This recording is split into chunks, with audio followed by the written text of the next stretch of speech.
Hey guys, it is me, Stormchris, welcoming you to another top 5. Now, this top 5 is going to be my first ever top 5 on my channel. If you want to see more top 5s, be sure to leave something in the comments below. I don't know how to do intros. Now, my friend Nick, Arodiad, the guy that does my banner, well, did my banner, does top 5s, and he did top 5, well, I did my top 5 favorite Pokemon with him, and then he did Johto, he did Hoenn and Kanto Pokemon. So, what's next is Johto, and I took the spot. So, without further ado, here's Arodiad, aka Nick. Hey, what is up guys, it's Arodiad here, also known as Nick, and today I'm going to be joining Chris for our top 5 most favorite Johto Pokemon. So one thing that I do say at the start of every single top 5 is that this list is completely opinionated. So if you don't agree with this opinion, by all means leave your own top 5, top 10 or anything in the comment section below. But yeah, why don't we just hop straight into this list. Starting up the list is number 5, Tyranitar. Tyranitar gets the number 5 spot because of its design, and the fact that it is a complete destructive monster in competitive play, and normal play.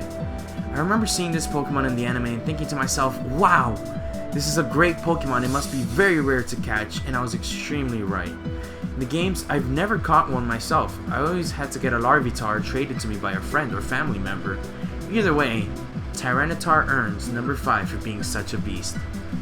So coming in at number 5 for me is Granbull. Now Granbull is a Pokemon that has just recently come up on the list for me, and that is for one major reason. So I'm doing a Chris Let Us Nuzlocke LP on my channel right now, and in that channel we ended up finding a shiny Snubbull, which we ended up evolving into Granbull. It was a female, so we named it Rihanna, shine bright like a diamond, and that thing is a complete beast. To be fair, its moveset in the in the earlier gens is quite terrible, and now like in 3rd gen, 4th gen special physical split doesn't really do it that much justice. However, 6th gen it can be an amazing powerhouse. A lot of people don't realize how strong it can be because it learns Crunch, it gets close combat, it gets Play Rough, and it gets Earthquake. That's pretty much all you really need to run on it. Granted, it is slow as hell. I mean, you'd think a dog would be faster than that, but no, it's like its feet are made of cement or something. But Granbull deserves number 5 on this list. And number 4 is Suicune. Suicune was always a mystery to me as a child. Whenever I ran into Suicune, he ran away. I always thought it was because I wasn't worthy of being his trainer. It was only after that my cousin told me that I'd have to be faster than him to catch him. Of course, I'm talking about the Fire Red Suicune. In Crystal, you have to go on a wild goose chase to confront him. But when I caught him, it was only for show because he wasn't good battle-wise. I had other Pokemon that could do his job better. So Suicune just earns this spot because of its design and the fact that I have fond memories of chasing this bastard. So coming in at number 4 on this list is Donphan. Now Donphan is a Pokemon that has a crazy amount of physical attack and a crazy amount of physical defense. This thing is a monster.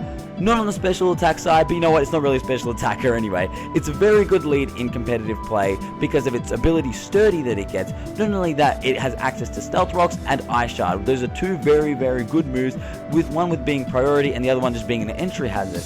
Not only that, I've always really enjoyed Phanpy. I've really liked its design. So when I saw Donphan, there we go. It's just been really amazing to me. I've always liked its design, like similar to Phanpy. It's just a very different kind of design for Pokemon, I feel. But anyway, Donphan, awesome Pokemon, deserves number 4 on this list. Reaching number 3 is Feraligatr, and the reason why is because of its competitive capabilities in Pokemon X and Y.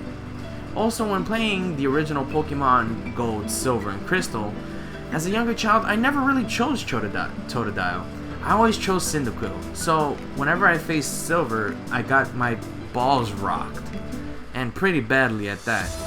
But now I own my own Feraligatr for competitive play. I can honestly see why Silver smoked me and why Feraligatr is a force not to be reckoned with. It's Gator time! Coming in at number 3 for me is Lantern. Now Lantern has been a Pokemon that has been with me since the start of my Pokemon journey. And if you do not know what that means, pretty much when you first play Pokemon for the first time, you get your original team of 6 unless you decide to switch out Pokemon. But me as a little kid, when I started off in Pokemon Gold, okay? And you only get 6 Pokemon. I feel like once you caught it, you had to use it. I caught a Chinchou, rolled it into Lantern, and Lantern has just been a beast. It is a crazy, specially defensive wall. I'm pretty sure it's special. It's not really physical. It's a special defense wall. Its attacking capabilities aren't that great, but I just really like it, again, for those nostalgic reasons. Also, Water Electric is an amazing typing. Rotom Wash does outshine it because of Levitate, so it removes that ground weakness, but Rotom Wash is an imposter, okay? It's just a freaking washing machine. I mean, I could just chuck my washing machine into battle, it would be the same thing. Lantern is one of a kind, and it deserves number 3 on this list. Alright, in the number 2 spot is Espeon. The reason why is because in the anime, when I first saw Espeon, I always thought it was cool. I mean, hey, it was pretty boss in the animes and in game. Though I never really managed to catch an Espeon in Gen 2, I was able to get one in Gen 3, and I've always loved it. Especially when me and my cousin, whenever we had sleepovers, would have Espeon battles.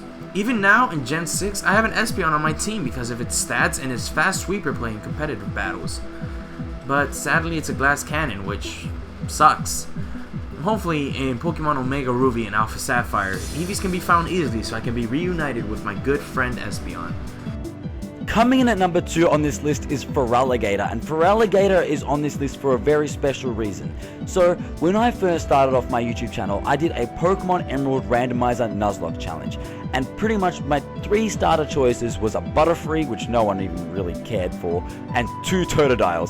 So I ended up choosing one and I named it Aqua, because I'm very creative with my names, as you can tell. And that Feraligatr was the best thing to ever come to the LP. Well, one of the best Pokemon, I'm not going to spoil it. But Feraligatr is an extremely awesome Pokemon. A lot of people don't give it the respect that it deserves or demands, really. In X and Y, it's also very amazing. Not only that, because it's got Aqua Jet, it's got access to that, Dragon Dance, Ice Punch, Waterfall. That's pretty much what I run on it. It's extremely strong, and as Chris already said, it's just a powerhouse, and it's just a force to be reckoned with, which is why it deserves the number 2 spot on this list. Now, even though I foreshadowed it, coming in at number 1 is Typhlosion.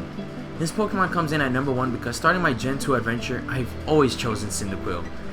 And time again, I've been shown that I've made the right choice in choosing Cyndaquil. Continuing on my adventure, I got to the infamous battle with Whitney and her Miltank, which forced me to train my Quilava to a Typhlosion, and even then I barely beat her. Even in Gen 3, when given the chance to choose one of the Johto starters, I chose Cyndaquil, just so I can get reunited with my old pal Typhlosion. So coming in at number 1 in my top 5 most favorite Johto Pokemon is Cyndaquil, and Cyndaquil belongs on this list very similar to Chris's because it is just a massive powerhouse. But you guys might be thinking, why Cyndaquil instead of Typhlosion? Well, pretty much as a very young kid, I've said this story before, but I'm going to say it again anyway, just for you guys. So my sister used to do dance, and my sister was terrible, okay? I hated watching it. It was so boring. So I used to bring my Pokemon Gold version into it, and there were 2 things I used to do. One, talk to this girl over there, and the other one, play Pokemon. And Pokemon's more important, okay? I'm pretty sure you guys understand.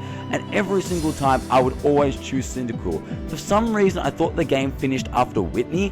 I don't know why. So every single time, I'd restart the game and choose Cyndaquil. So I never really got a chance to use a Typhlosion until I realized, hey, there's 8 gym badges. Why am I stopping at Whitney?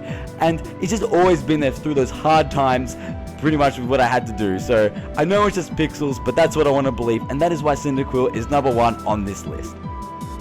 So that has been our top 5 most favorite Johto Pokemon. If you guys did enjoy this video, leave a like, favorite, comment, subscribe, do all that good stuff, really helps us out. If you want to check out anything that I do, my link will be in the description below. Pretty much I do a lot of top 10s or top 5 videos, I do a lot of LPs, and I also am starting to get back into some showdown battles, so if any of that interests you, feel free to come over. Also, if you want to come over just for the thought of it, Chris and I also did a top 5 most favorite Pokemon on my channel. So if you want to go check that out and you haven't already, feel free to stop over. But yeah, I've held you guys up enough. Thanks, Chris, for having me over. And yeah, don't really have much else to say. This has been Arodiad. I'll catch you guys later. Peace. Now, that's all the time we have for today. Don't forget to like, comment, subscribe, and stay awesome and join the Storm Squad. And don't forget to check out Nick's channel. It should be in the link in the description below. And, you know, leave comments on what are you guys' top favorite Johto Pokemon, and heck, even your top favorite Pokemon. Now, this is Stormchris. Storm out.